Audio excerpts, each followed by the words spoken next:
You're listening to Win-Win, an entrepreneurial community with your host, Ben Wolf.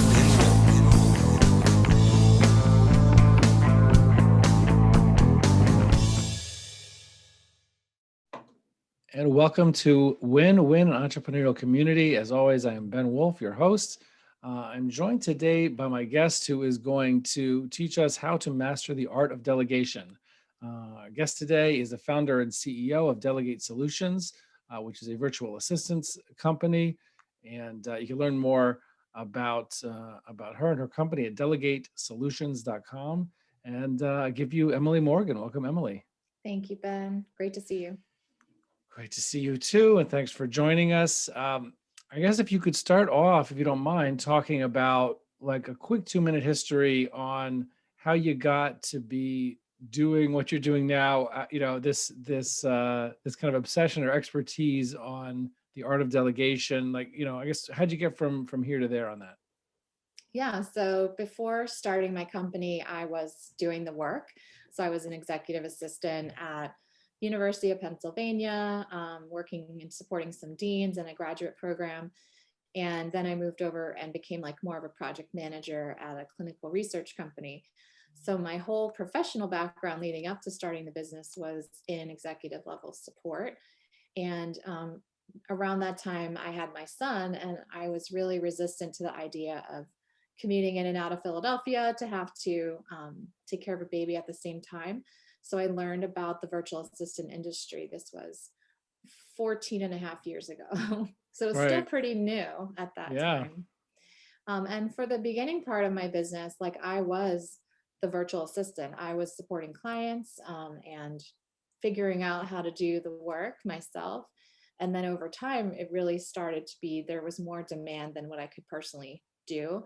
So I started to build out the company. But when I started it, it was never this big vision around being entrepreneurial or having any kind of vision to what I run today. Right. So that's interesting. I want to get, hopefully we can get to part of that story too of why you decided to make it entrepreneurial, and turn it into a business, not just a job, so to speak, that you're doing as a vendor or an outside consultant, or not really a consultant, whatever, like an outside vendor. But I guess for people out there, business owners, business leaders, what are some of the things that they would be seeing in themselves or in their organizations now that are, letting people know, or that are like, hey, I'm not even aware of it just because I'm so busy every day, but like this is a trigger that I should be thinking more about delegation. What is that looking like?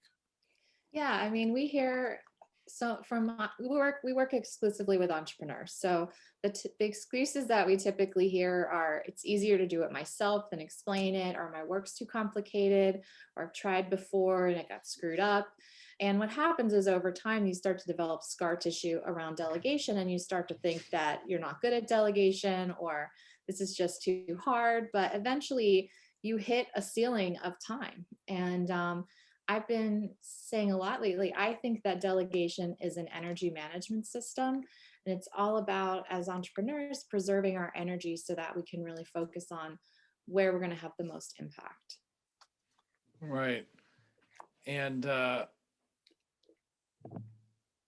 right. So that explains, right? We see, I guess why people are so hesitant to think of it, and that, some kind of like past trauma around delegation or things that didn't work out. So what are the different options? What are the different things that people can be doing to get past that, or to make it work this time, whereas maybe it didn't work in the past? Yeah, so we say that there are really 3 parts to delegation. So art, science, and discipline. So art is sort of what you're going to delegate. And we have lots of documents that are great for brainstorming what you can actually hand off. So it's figuring out what. And then there's the science piece, which is really the process that you get things off your plate. So the different tools that you can use. And then the discipline piece is really your own commitment to doing it. And for entrepreneurs in particular, we are bottlenecks in our businesses. And we sort of vacillate. We created like 5 different types of bottlenecks that we all are. And understanding that behavior and why it's happening and how to correct it is really how you master the discipline side of it. Well, what do you mean by 5 types of bottlenecks that the business owner or founder is becoming? Yeah, so we say hero. So you always want to do it yourself, right? Because you get joy out of getting things done. Interventionist. The interventionist is the second type, and you're really trying to get in the middle of everything because you need the detail. The isolationist, you're like, just let me do it. Let me do it myself. And then the time optimist, which I always am, which is you want to get more done than you possibly have time to do. And then the dreamer. The dreamer is really about the person that is constantly ideating. And I've been teaching entrepreneurs, like, your team lives in execution. You're living in ideation. And you have to understand that dynamic when you're delegating, because otherwise they're hearing you just sort of riff on ideas and they're thinking you're asking them to execute. So understanding that intricacy of a dreamer and an execution team is really important. Right. Okay. So I don't know if I should, I mean, I want to ask you about like some stories, like to make it more concrete. I mean, whether you could speak from your own experience or some of the people in Delegate Solutions, like to hear a couple of stories to make it more concrete, to understand how do you do that and how does it in a way that's successful and not and it's not going to end in, you know, either failure, frustration, disappointment.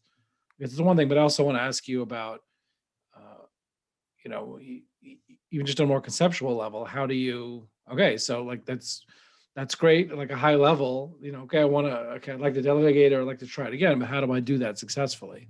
So I don't know if you want to speak about either one of those things, either more from the principle or from the examples, but I definitely am interested in both. Yeah. Well, I find delegation fascinating. So we could talk about this for hours and I would not get bored with it. But, you know, when you're looking for candidates to delegate, you're always looking for things that you're doing that are repeating. So you do something more than once. To me, it's a candidate for delegation because we can turn it into a process and find someone else to do that for you. An example of that, so if you're looking at delegate and elevate as an exercise that you would run for yourself to understand delegation candidates, you can even find them in the top right quadrant. So now, again, not everybody listening to this may be familiar with the Delegate and Elevate tool. So can you give us like a 1-minute explanation of what that tool is? And even on a sheet of paper, people could just do it on their own with it. Yeah. So draw a quadrant, so 4 boxes. And in the bottom right quadrant are all the things that you hate doing and you're not good at. In the top left quadrant are the things that you love doing and you would do all day because they give you energy. In the bottom left quadrant are the things that you don't like doing, but you're good at, right? So that's like paying bills and things like that. And then the top right quadrant are the things that you like doing and you're good at, but probably someone else can do them. And so that bottom right quadrant is really the easiest place to delegate from. But you'll find as you delegate more and more, that box starts to really deplete, which is great. And so that's why knowing what goes in that top left quadrant is really important, because that's how you want to fill your time as you are, you know, going up in how much time that you have. But so you were saying how to, so you were saying, okay, now that you've done that exercise, and then you were saying about that. Yeah. So top right quadrant. Okay. So it's the things that you like doing and you're good at. Right. You can find repeatables in that quadrant. And so for me, as an example, something that I had up there that I enjoyed and I was quite good at, but I did it more than one time, was launching new clients. So it used to be when our clients would come in, I would run the kickoff call, I would do the delegation strategy, set the team off and running. So we found that to be a repeatable thing there that I was able to create a process for and train the team on how to do. So that freed up a ton of my time, for example. Sure. Yeah, no, it's a great example, and it's really concrete. It's something like, I guess, you know, depending on the growth point that any business is in, there's going to be more and more of those things. You're going to grow, you're going to delegate, then you're going to hit the ceiling again with other things, and that can just rinse and repeat. So how do you set that up when you're trying to delegate to somebody, whether it's an assistant, whether it's maybe somebody, a subordinate, somebody in the company, how do you do that in a way that's successful and doesn't end up with frustration? Yeah, so that's our science part of delegation. So Uh-huh. some tips that I'll share there, you always want to delegate the end result. So what does success look like? Hmm. If you are in strategic coach, there's a great tool we use called an impact filter, which helps you identify success criteria. So you're saying, this must be true for this project to be complete. So I'll use this all the time with my team. Like if we're trying to push an idea forward, I'll just sit there and do the exercise and hand it over to them and let them sort of figure out how they're going to get there as long as these things are true. Hmm. Um, you always want to be available to give feedback back and forth. So what worked, what didn't work. Um, we also say like start small. So if you've got this scar tissue, you've got this anxiety around delegation, Right. like we're going to do some trust building. So what are some of the small little nuggets that maybe are in those bottom quadrants that you can start with? And again, like the feedback cycle is really important there. Right. I want to like maybe take a little sideways point in the conversation based on one of the things you just mentioned. You talked about strategic coach, obviously founded by Dan Sullivan. I know you're a member of strategic coach. You use strategic coach. I've not done that. I've known many people who've used it and who've done it, but I personally haven't. So just now more as a business owner personally, or a human personally, what has that been like? I guess, why did you join, and what difference has it made? What difference or result has it made for you? Great question. I love strategic coach. I'm a huge fan. And my journey with coach started in their assistant program. So one of my earlier clients from when I started the company started in the program and was like, hey, they have this program to train your assistant. Can you go? And so I went. Wait, to train this, I never heard of that. To train, so Yes. strategic coach. So if I have a coach, then my coach, or at least part of his program, will train my assistant. You can add on the Wow. program to, because what happens in these programs, and the same is true with EOS, is like we learn these great tools and concepts, and then we come back and there's no one to execute them. So like in strategic coach, we would do like entrepreneurial time system where we're planning out our week, right? So buffer Hmm. days, focus days, and free days. If your assistant doesn't know what that is or why, they're lost in helping you implement it. And so at my company, we help people execute the different concepts that you're learning in these programs. Hmm. But the assistant program is where I got my start with strategic coach. And then as my business grew, I joined the signature program, and now I'm in the 10X program. Wow. So tell me about what that impact has been on you, or like what difference it's been for you on that. Well, it exposed me to EOS, first of all. So I met Mark O'Donnell sitting next to me in Strategic Coach many years ago, and now he runs EOS. But it really teaches you how to create a company that can run without you. So EOS is like the operating system for the business. Hmm. Strategic Coach is really the program to help you as the leader get into the mindset and have the Hmm. tools and concepts to actually be able to step out. Hmm. So. Wow. And how did that, how has that worked, or in terms of actualizing that promise, how has it gone? Yeah. I mean, I took a 3-week sabbatical at one point without having a heart attack, didn't check in once. Like, I Wow. mean, the stuff works. It's just you really have to commit to what you're learning and actually apply it. And that's my concern with any program, is it's really in the execution. Right. Right. I hear. And so that's good stuff. And I guess one thing that I wanted to ask you about, because this is we talked about this, has been one of my big obsessions recently. People listening to this, a lot of them know, or watching this, know that I am I'm coming out with this book on fractional leadership, which is, in a sense, your assistants are fractional, but Yep. I'm talking in the leadership levels of C-level type people that you bring in to bridge you from where you are now to where you want to get to, and they can help bring in somebody full time afterwards. But so with this kind of stuff, from what I understand, you have some experience with utilizing or working with fractional leaders in companies. And so I'm just, I'd love to hear your experience with that, how it worked, what happened, if you don't mind talking about that. Yeah. Well, I was sharing before my integrator, Joe, who's our COO, Mm-hmm. started out as fractional. And Mm-hmm. at the time we weren't running on EOS, so we didn't really know what that meant. But, he was fractional with us for probably 5 years. And Oh, I wow. mean, the whole idea of fractional workforce to me is where we're headed. As companies, like we just had a huge company reach out to us that never would have considered, fractionalizing the admin seat. Mm-hmm. So, I mean, we're trending in that direction. And I think being able to offer fractional work and being able to hire from all around the country and not be limited by, somebody sitting at a certain state to be able to work with you is a huge win for everybody. Right. And like, what's the trajectory? Is he with you full time now Yeah, as a COO? he's So our like, what? integrator.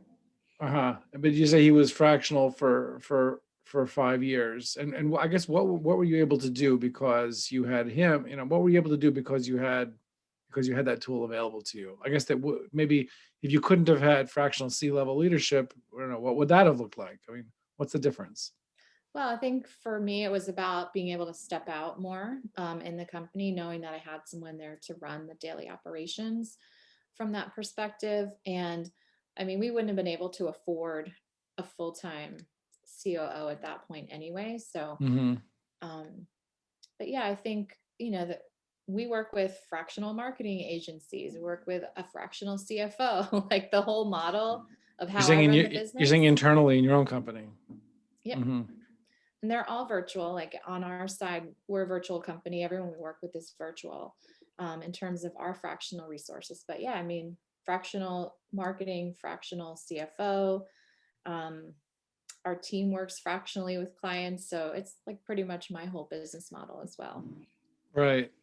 Right. And how has that been with the you mentioned on the COO side, and how about on the CMO or you said CFO side? How was that? What difference did that make?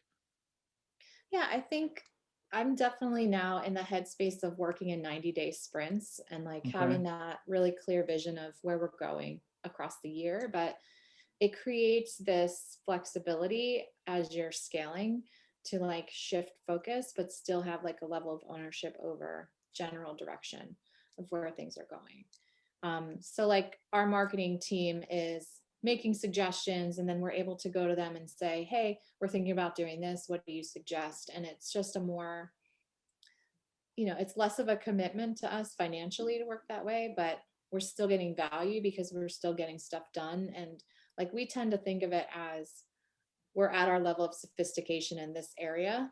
And so Mm-hmm. we now need an outside resource to help us with that, but we don't need them full time. Right. Right. I certainly have seen with utilizing fractional leaders in other companies or my clients' companies, or being myself. Besides being an EOS implementer, I'm also a fractional integrator, so also acting as that fractional COO for a couple of companies, and definitely see on from both sides of the table the difference it makes. I guess part of it is when you're not big enough to bring on somebody full time.